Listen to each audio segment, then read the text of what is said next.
La 4G Batelma vous présente Ni Vaovao.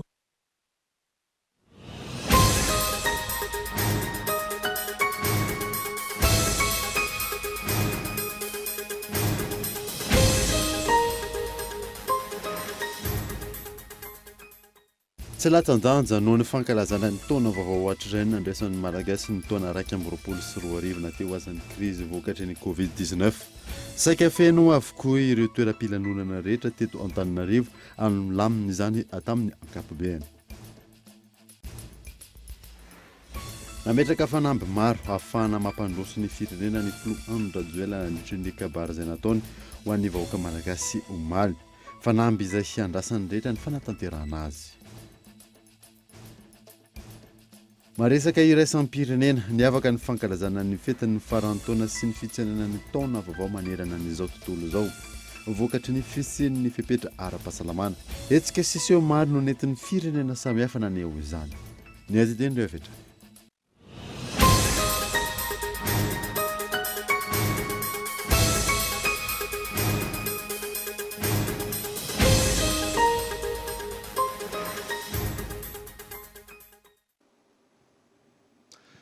Salantra tompoko lasy tompoko vavy tratry ny taona vaovao amin'ny ity androany ity engane ho taona zina hitondra fombiazana sy fahasalamana ity taona vaovao ity.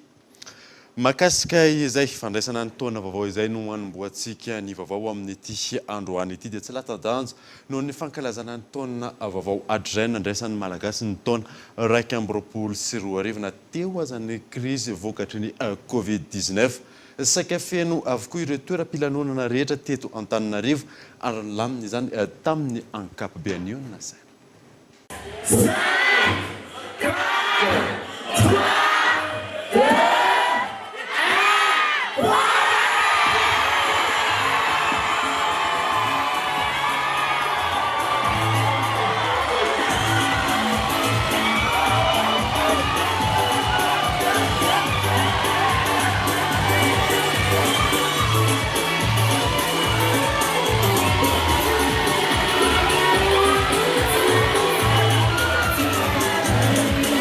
Tampifaliana no nandraisan'ny malagasy ny taom-baovao 2024 natsipaka ny taona 2024 izay voamariky ny krizy ara-pahasalamana vokatry ny Covid-19.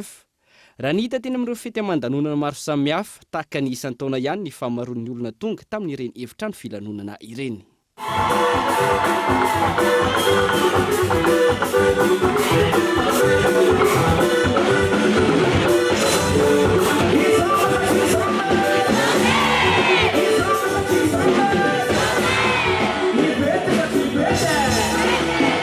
Isan'ny taona mafy indrindra hatr'izay ny taona lasiny hoy ireo sendra ny mpanao gazety. Fifaliana araka izany no nandraisana ny taona vaovao. N'Andriamanitra dia mbola nandritra taona vaovao dia anisan'ilay taona taloha iny daholo ny raha tsy rehetra fa mba ho taona tsara amin'izay ity 2021 ity. Lan'ilay confinement taona zany tonga dia marsa tonga dia desambra. Ambrasoan'ny vahoaka malagasy rehetra dia engane mba taona zina ho antsika rehetra ity taona vaovao 2021 eo ambany fahasoavan'Andriamanitra. Ny réaction aloha tena falifaly be satria atsika zao ny alany le taona ratsy be le 2020 nahirana n'olo rehetra satria olo jiaby tafiditra tanatiny ka iny dia eto zay mitrenke ho an'olo jiaby bonne heureuse année 2021 atsika rehetrarehetra dia mirary soa mirary ny tsara mirary ny meva ho atsika jiaby. Le taona 2024 aloha tena tsy tafa tena nanahirana n'olo rehetra io tena tsy pointsy mihitsy tena maro zegny olo tratrany problème taniny satria iny ka difficile be tamitsika jiaby iny zany tsy nifidina ny farana ambony jusqu'à ny farana ambany sady tagnatin'ny fahasahiranana abike amin'ity domina taona 2021 ty mba angatagna atsika iroso ankafaliagna ndraiky agnatin'ny joatsika ankiravoravoagna jiaby samba hita zay tadiaviny samba hita zay anjarany dia ifalifaly foana jusqu'à fiafarany zay taona 2021 tyke mirary soa atsika rehetrarehetra. Bonne heureuse année 2021. Tratrany tanjona ho an'ireo mpikarakara lany mialohan'ny fotoana ny tapakila. Guichet fermé tsika androany be reo mbola tsy tafiditra nefa dia ny zahana nanana namena seza sy latabatra ka dia mirary atsika hitondra sosy fanambinanao atsika ny ty taona 1 ty ary ho lasan'izay taona 2 zay ny ratsy rehetra afaka mikarakara sy araky ny eritreretanazy kosa aloha atao anatin'izay zavatra ny anantsika tamin'ny taona 2 zay fa afaka izay mikarakara maro izay ny budget fermé zany hoe mamy fa raika amin'ny ho taona zina ho an'ny rehetra ny ity taona 1 ity dia faly miraba sy mirary soa moa zany ny vahoaka malagasy manontolo ny ambany lanitra rehetra tsy hakanavaka tratran'izao taona vaovao 1 zao araka ny fanisana grégoriana zay fa ny taona vaovao antsika malagasy efa ho avy amin'ny volana mars aprily eo dia efa ho avy ndray zay fa miomakomana asika mianakavy amin'izany atsipaka n'iny taona 1 zay tena napikaikaiky ny betsaka iny isika zay tena hoe ny raha nahita ny zavatra rehetra nitranga engany mba ho lasan'ny reny ny ratsy rehetra fa mba nysosony tsara ny fanidiavatsika mianakavy amin'ity dia ozy aho hoe mibevoka manaovamora ny latsaka tany tonga vataizy ny kely tonga taiza ny lehibe ho tratrantotra mivarotra azo tombony ny ankizy ay fianarana mitady rehetrarehetra dia ahita sy anambina dia farany indrindra ny afatra lehibe ao anatin'izany rehefa hitondra sosy fanambinana ohatr'izay ny taona vaovao dia ozy aho hoe aza tonoina ny fahendrendrazana mame atsika ny marina tsy edikevitra ndrariny tsy ety mandefitra nitsy ny tsy mizatavan'olona dia amin'ny zavatra rehetrarehetra zay atao dia aza tonoina foana hoe soa atao tohatry no avy ratsy atao hidin'ny sisa soa atao levenam-bola ratsy atao loza miantona raha vitatsika zany rehetrarehetra zany ka voajantsika ny ray aman-dreny atahorantsika ny Andriamanitra voajantsika ny razana ny andohana tsika ny sambatra indrindra ary tsika ny mandroso indrindra tsy misy ohatra atsika fa ny firariana rehetrany dia ho tanteraka daholo fa mba ho masimbava miteny mirary atsika mba ny lanitra tsy hakanavaka indrindra sika mpanaraka tsy tapaka an'izao fahitalavitra ny Kolo TV izao. Tao anatin'ny filaminana tanteraka ny nandraisan'ireo mponina Antsirabe ny taona vaovao 1 maro ireo safidy nanatrika fitaom-pivavahana Kolo TV Antsirabe. Niavaka ny fitsenana ny taona vaovao 1 raha ho an'ny teto Antsirabe renivohitra na dia teo aza ny alim-pandihizana sy ny fety aman-danonana isan-karazany dia tsy nasakan'ireo mpino kristianina ihany koa ny safidiny namonjy ny toeram-pivavahana.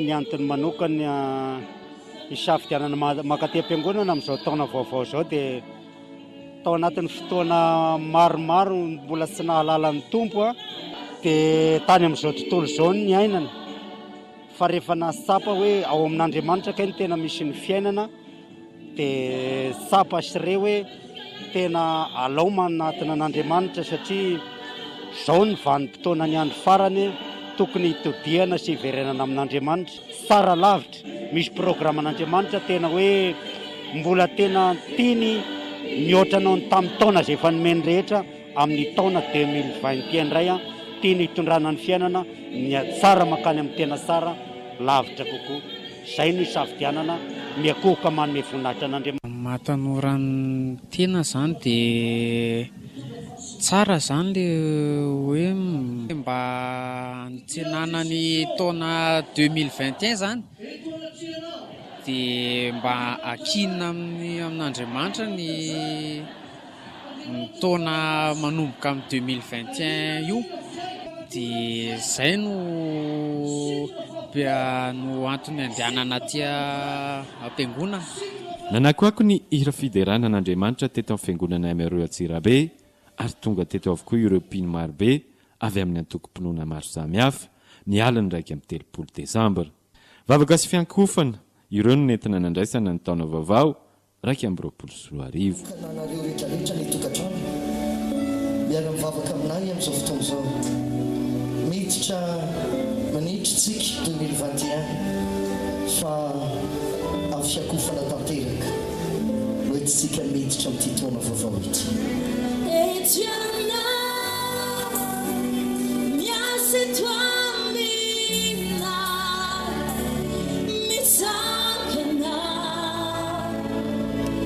Mitsakana.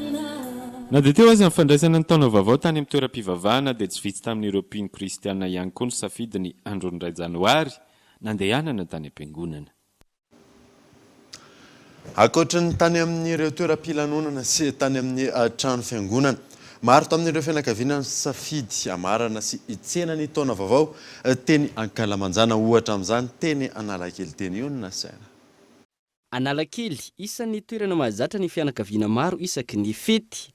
Raha maro ary ny fanitsakitro ireo teny nandritra ny fetin'ny Noely teo, tsy latsa-danja tamin'izay ihany koa ireo namarana ny taona 2024 sy nandray ny taona vaovao teny an-toerana. Maro lafo ny hetsika ary misy ho an'ny saranga-taona rehetra.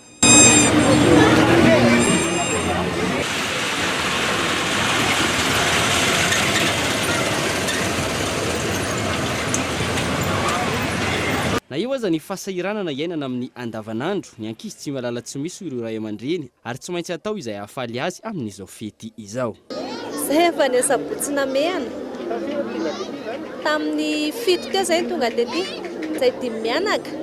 Zay ngamba tsy aly raha tsy efa amin'ny 3 andro ohatr'izany satria tsisy ny taxi be mbola tsisy tômôbily. Tsisy hoe nomanina fa zay kely teo am-pelantanana no nentina nandehandeana taty nentina nanaovana nitondrana ny ankizy nanao fety. Tokony ampiana eo amin'le fahadiovana aloha tokony hoe mbola ampiana ny tokony ny fanadiovana le satria mbola tsy dia tena na tsara. Programa moa zany dia androany nandehandeha nitondra ny ankizy nijerijiry sady mahafinaritra tafito zay tonga taty dia izao zay vao hody. Zay 5 mianaka. Eny ny arabola moa eo ihany fa ny ankizy tsy maintsy manao fety dia tsy maintsy mandehandeha 3 alina.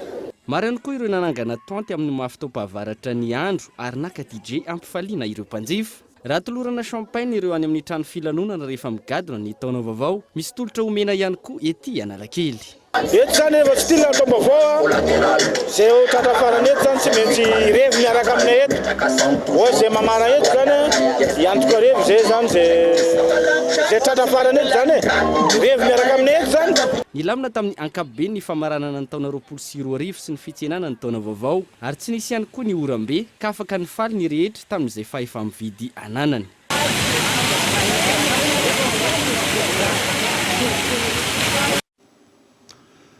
Maro amin'ireo mpanjifa no tsy manana fiara ahafana mifamezivezy nandritra ny fankalazana ny faran'ny taona. Antony mahatonga an'ireo taxi be sasatsasany asa 420 ora ao anatin'ny 420 ora omaly gaetan Andrea Tsilafo.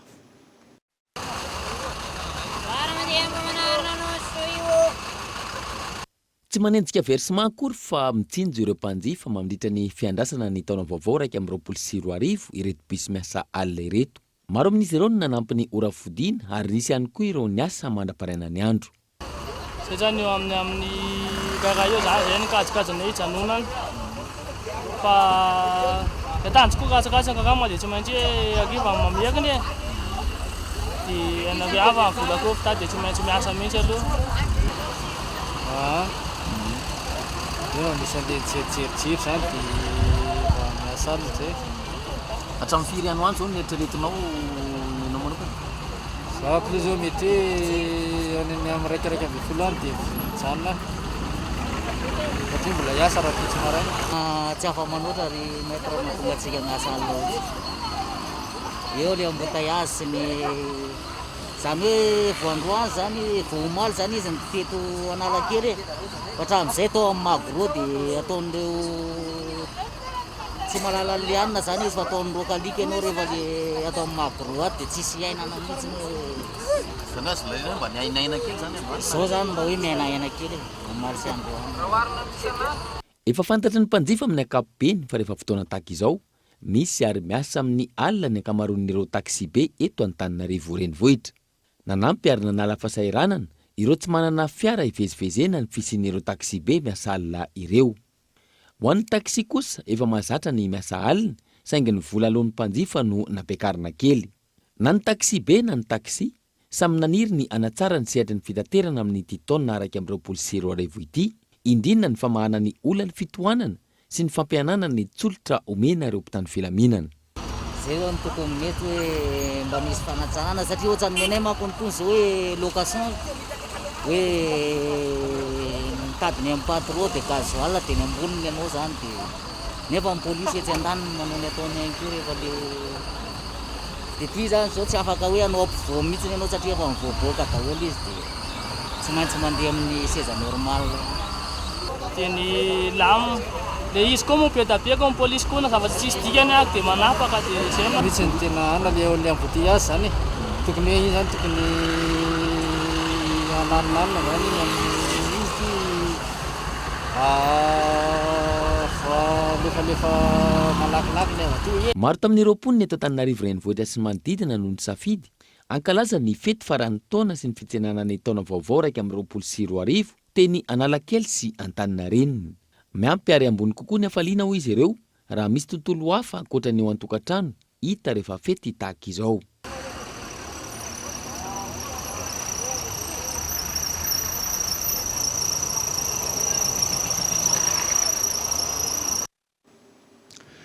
Nametraka fanamby maro ahafahana mampandroso ny firenena ny filoha Andry Rajoelina nandritra ny kabary izay nataony ho an'ny vahoaka malagasy omaly. Fanamby izay andrasany rehetra ny fanatanterahana azy Gaëtan Andriasilavo.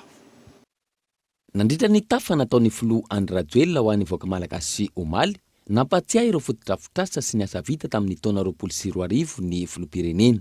Araka ny fanambarany, nifatika kokoa tamin'ny fiatrehana ny Covid-19 ny asa rehetra. Na izany aza, nametraka fanamby ihany koa ny filoha ny amin'ny amitana ireo asa sasany amin'ny taona 2020 ity.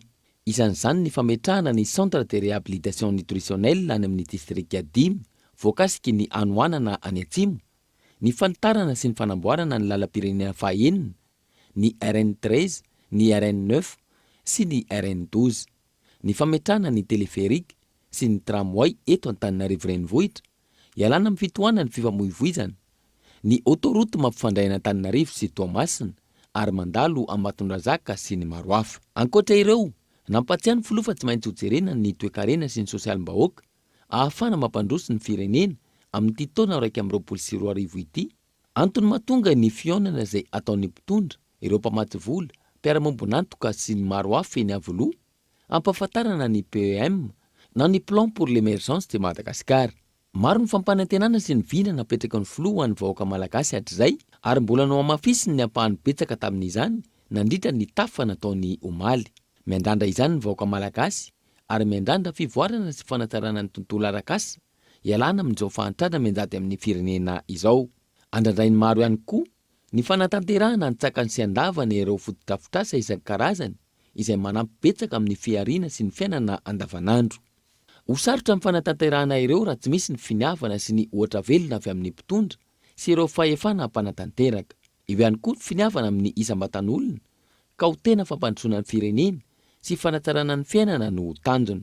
Manomboka ny taona, fotoana hametrahana tanjona sy vina ho an'ny tokantrano, ho an'ny fiarahamonina ary indrindra ho an'ny firenena. Fotoana ihany koa andraisana fanapahan-kevitra ka hiala amin'ireo tsinety nambotry ny firenena hatr'izay ka hitodika amin'ny tsara sy ny ady amin'ny kolikoly ary ny fampiarana sy ny fanajanana ny lalàna. Ny fanajanana ny lalàna no ampisy filaminana ary ny firenena milamina no afaka mandroso. Tahaka mahazatra tonga eto amin'ny fotoanan'ny dokavarotra isika mialohan'ny idirantsika ny tapany faharoan'ny vaovao rehefa avy eo ary.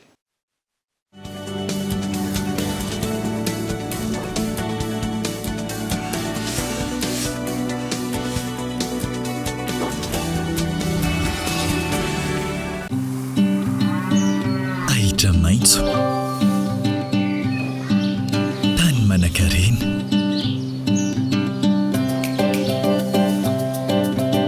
fikarakarana ampitiavana ireo omby ary fahaiza-manao malagasy.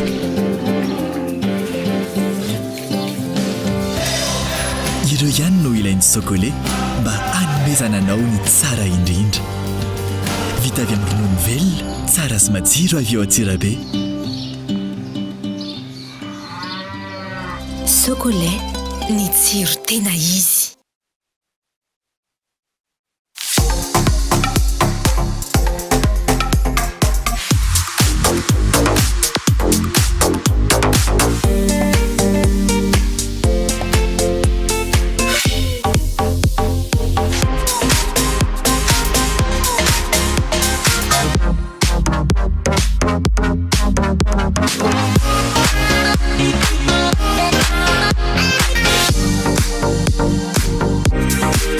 love chocolate.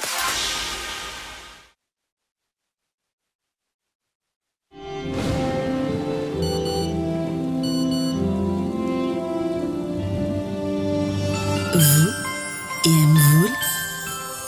Mvoul pour faire sourire.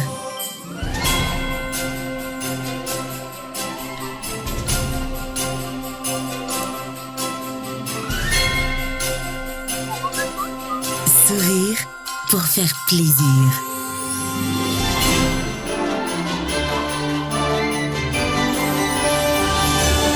Faire plaisir pour se rapprocher.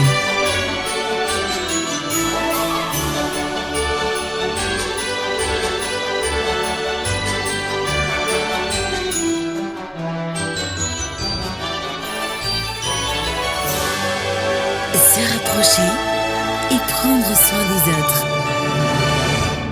Mvoul, plus que du transfert d'argent. Mvoul partage du bonheur. Très belle fête avec Mvoul. Mvoul, simple, immédiat, sécurisé.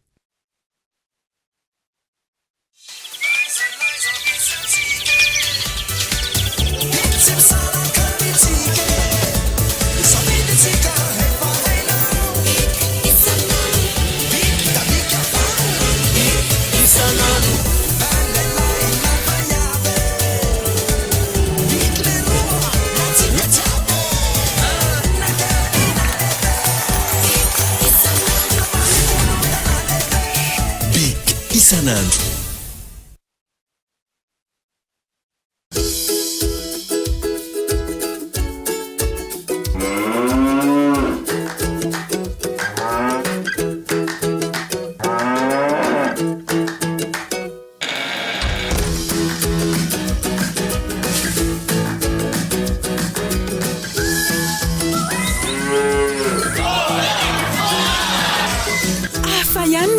Chocolat, Marie-Théry, sady vita avy amin'ny ronono velona avy any Tsirabe. Ary andrahoangana ny yaourt chocolat vaovao, tsiro tropikaly hafakely, mangue sy corosol. Chocolat, ny tsiro tena izy.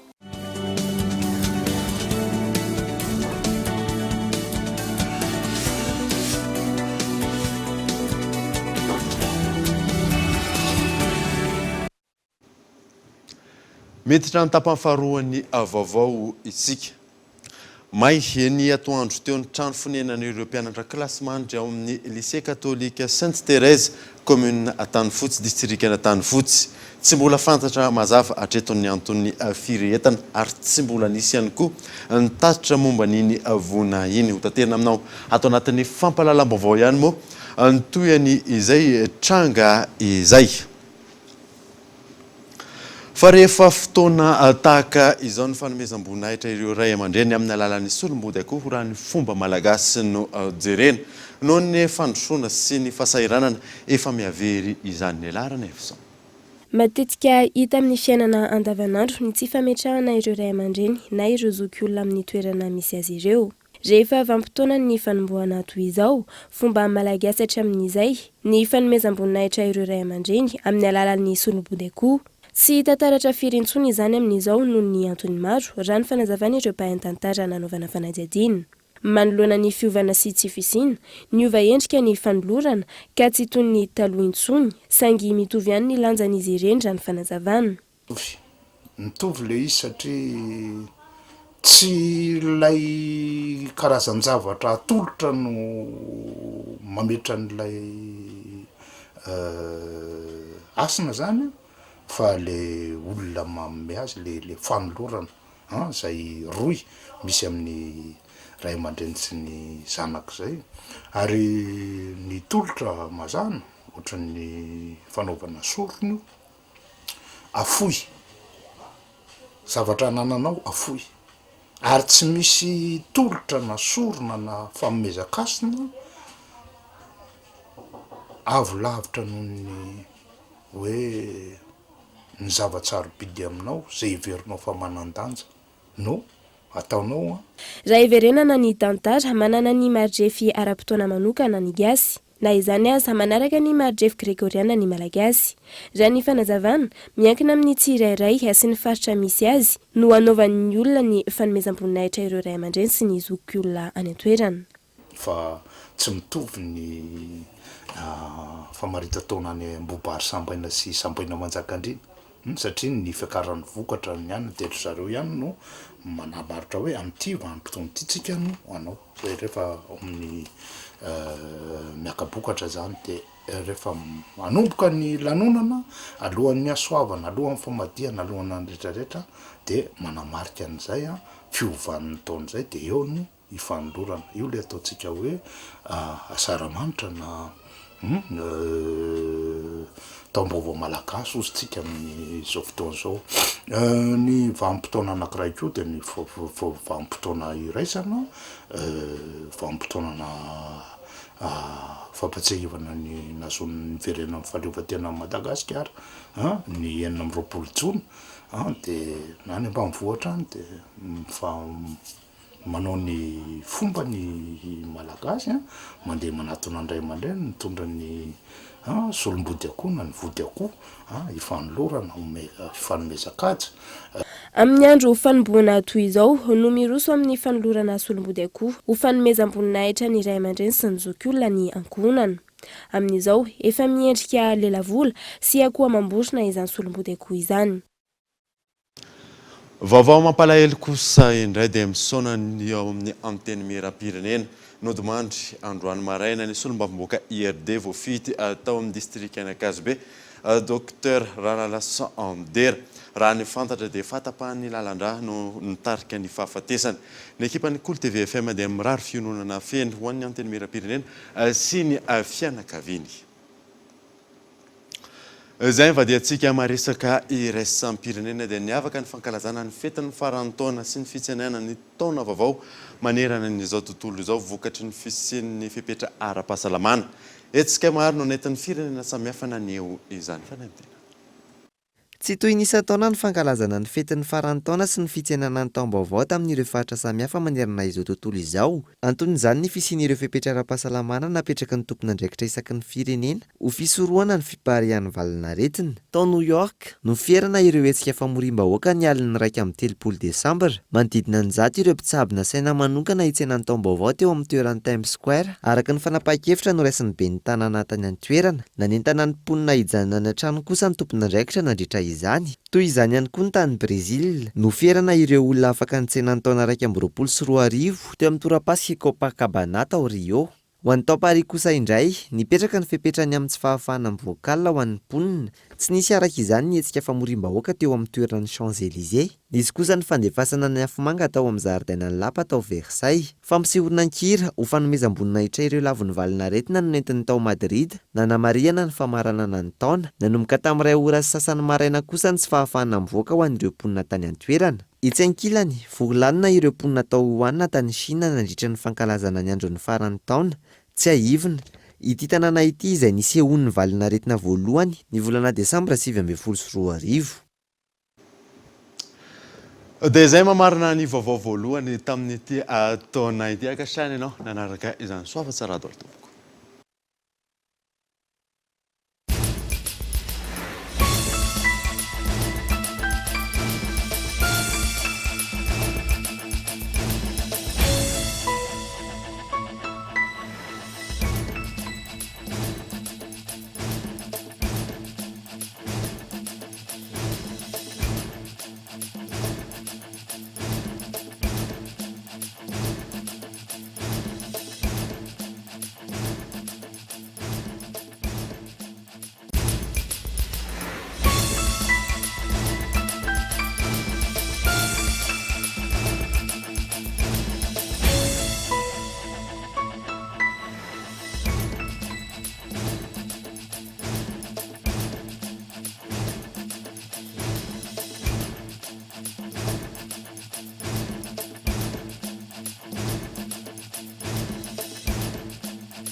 La 4G by Telma vous a présenté Ni Vaovao.